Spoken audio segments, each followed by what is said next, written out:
Lunti ang paligid, mapreskong hangin, malamig na tubig. Nakaka-relax isipin, hindi ba?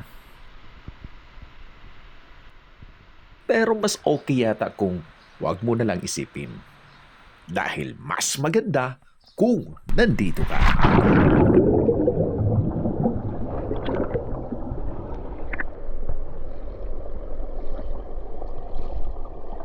Magandang araw po sa lahat. Ito po muli ang inyong Rapasero at nandito na naman tayo sa panibagong kwento ng ating swimming adventure.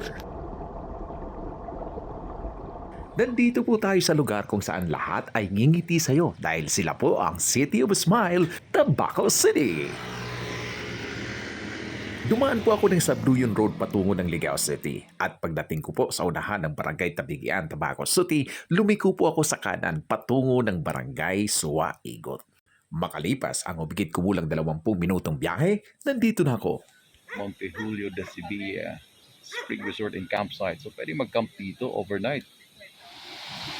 No pay, no entry. Ang entrance, 20 pesos sa bata, 50 pesos sa adult. So ito siya pag solo mo, ang lugar.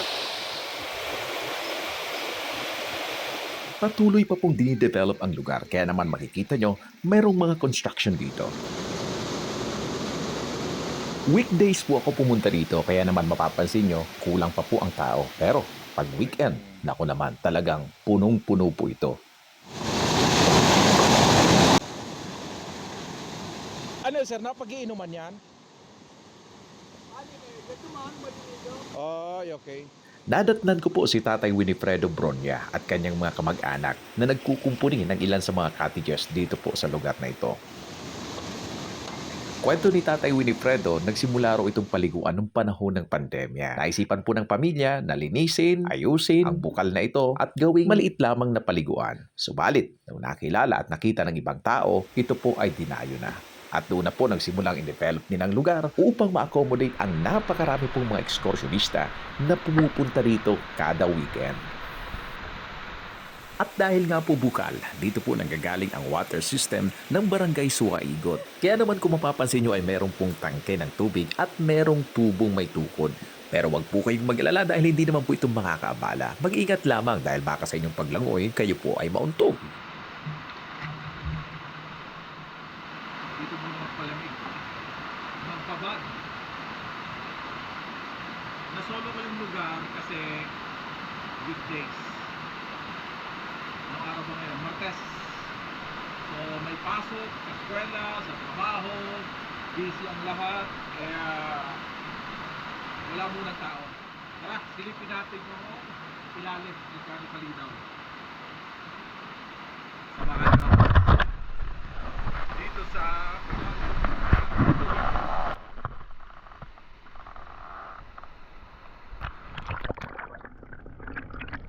Napakalinaw, hindi po ba?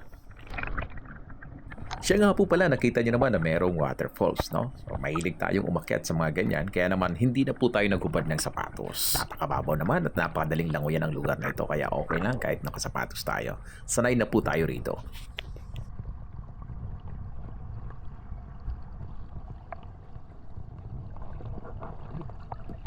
At paakyat na nga po tayo ng waterfalls. Dito po tayo magbababad.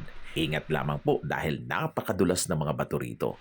Gawa ng napakakapal na mga lumot nang dahil babad na babad sa tubig. Delikadong maipit din po ang ating mga paa sa mga batong ito. Kaya naman ako talaga nagsusuot po ng sapatos upang kung maipit man ay hindi po ako aaray. Tiis. Nakakamangha ang lugar na ito dahil sa dami ba naman ng tubig na bubuhos. Hindi mo aakalain na bukal lamang po ito mula sa bundok at hindi po normal na ilog. Kwento pa nga ni Tatay Winifredo, napakasukal daw ng lugar na ito noon. Hindi mo aakalain na dadayuhin ng mga tao kung hindi nga lang talaga nila nilinisan.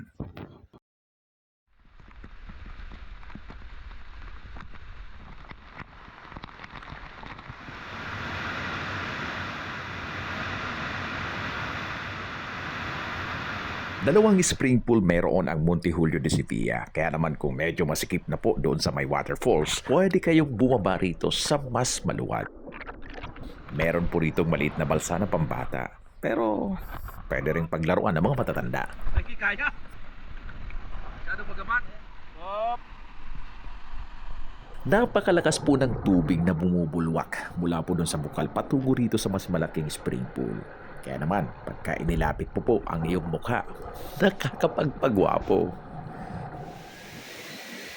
Sobrang na-enjoy ko po ang lugar na ito kahit mag-isa lamang ako. Ano pa kaya kung kasama nyo na ang buong tropa o ang buong pamilya? Mas masaya, hindi ba? Siyempre, akin lamang pong ipinapaalala na kung meron po tayong mga kasamang mga bata, ingatan po natin. Iwasan din po ang basta lamang tatalon o magdadive sa lugar na ito dahil napakarami po pong mga bato sa ilalim. Delikado po na kayo ay ma-aksidente. Huwag pong tutularan itong ginagawa ko. Siya nga rin po pala, huwag kakalimutan ang clean as you go principle. Basura mo, bit-bit mo para naman makatulong tayo sa kalinisan ng resort na ito at respeto na rin sa mga susunod pang pupunta rito. At ayan, tapos na po ang ating video. Maraming salamat sa inyong panonood ha. Basta ingat lang po kayo kung kayo ay pupunta rito. Hanggang sa susunod, salamat!